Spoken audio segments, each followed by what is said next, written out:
Hi friends, जैसा कि हमने पास में डिस्कस किया था कि पब्लिक इंटरेस्ट लॉ में एक टॉपिक आता है एनिमे कैरेक्टर। ये भी 10 मार्क्स में पूछा गया था इसी एग्जाम में। So what is enemy character? So enemy character refers to the legal status of a person, corporation, ship और goods that are considered to belongs to the support a hostile nation during the war time। सो इसका सीधा सा मतलब है war time में अगर कोई इंसान, जैसे वो आपकी कंट्री का है, जैसे भारत का किसी कंट्री से युद्ध चल रहा है लेकिन वो दूसरे देश में रहता है, उसका बिजनेस दूसरे देश में है, आपकी कंट्री का है, उसका शिप वगैरह जो भी है शत्रु देश का शिप है, तो और उसका माल जैसे आपकी कंट्री में उसका माल रखा हुआ है उस कंट्री के जो भी है, तो उसको भी एज ए एनिमी करेक्टर ही कंसिडर किया जाएगा। सो इंडिविजुअल के लिए क्या होता है, पीपल रिजाइडिंग इन और citizen of enemy state are usually consider to have a enemy character. मतलब जो लोग अपनी कंट्री का होकर शत्रु कंट्री में रह रहा है तो युद्ध के टाइम पे उसको भी एज ए एनिमी करेक्टर ही एनिमी ही समझा जाएगा, चाहे वो अपनी देश का क्यों ना हो।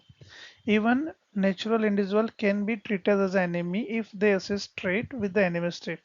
मतलब जो नेचुरल इंडिविजुअल जो भी है, अगर वो ऐसे कंट्री के साथ जहाँ पे युद्ध चल रहा है या ऐसा युद्ध की स्थिति बन रही है वहाँ पर ट्रेड करता है, तो उस बिजनेस को भी एज ए उसके गुड्स को जब्त किया जा सकता है, उसको भी एज ए एनिमी ही ट्रीट किया जाएगा। जैसे इंडिया का कोई बिजनेस पाकिस्तान में चल रहा है या किसी ऐसी कंट्री में चल रहा है लेकिन युद्ध की स्थिति बन रही है, तो वहाँ की चीज़ों को, उस ट्रेड को बंद किया जा सकता है। या फिर पाकिस्तान का कोई इंसान है वो इंडिया में आकर बिजनेस कर रहा है, तो उसकी चीज़ों को सीज किया जा सकता है।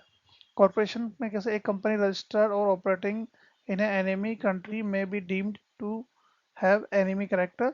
जैसे कोई, जैसे मैंने कंपनी का बताया, जैसे बहुत सारी कंपनियां इंडिया में रजिस्टर्ड है, एमएनसीज है, लेकिन अगर वॉर की, उन कंट्री से वॉर की स्थिति हो जाती है तो उन कंपनीज को भी एज एनिमी कैरेक्टर ही कंसिडर किया जाएगा।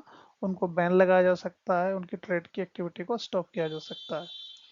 और determined by the flag then fly a ship flying in enemy nation flag is consider have enemy. मतलब कोई भी ऐसा फ्लाई जोन है जहाँ पे एनिमी कंट्री का कोई शिप वगैरह आ जाता है या कोई एरोप्लेन फ्लाई करता है, तो उसको भी बैन किया जा सकता है कि you can not fly during the war time, because ये काफ़ी क्रुशियल कंडीशन होती है।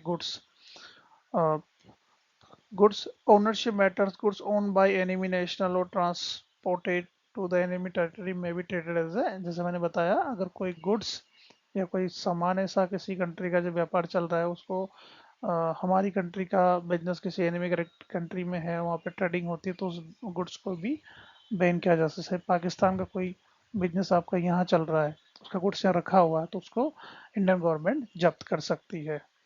So this concept really help countries to regulate their trade, seize property और restrict the movement during the war। So war का time पे ही ये situation apply होती है और वहीं पे सबको डिसाइड किया जा सकता है कि किसको, किस चीज को या किस कंपनी को या किस गुड्स को एनिमी करेक्टर समझा जाए, किसको नहीं समझा। सो एक सिंपल सी डेफिनेशन है कि वार के समय जो भी चीजें या कोई भी मूवमेंट शत्रु देश के साथ अगर होता है, एनिमी कंट्री के साथ होता है, तो उस कंडीशन में उन चीज़ों को बैन किया जा सकता है। कंट्री अपने हिसाब से अपने एक्शन ले सकती है और ये इंटरनेशनल लॉ का पार्ट है। Thank you guys. If you like this video, please share with your friends those are preparing for such kind of competitive exam, they are preparing for the law, they want to understand. So if the learning will help through this video, then please comment and give your feedback on this. Thank you.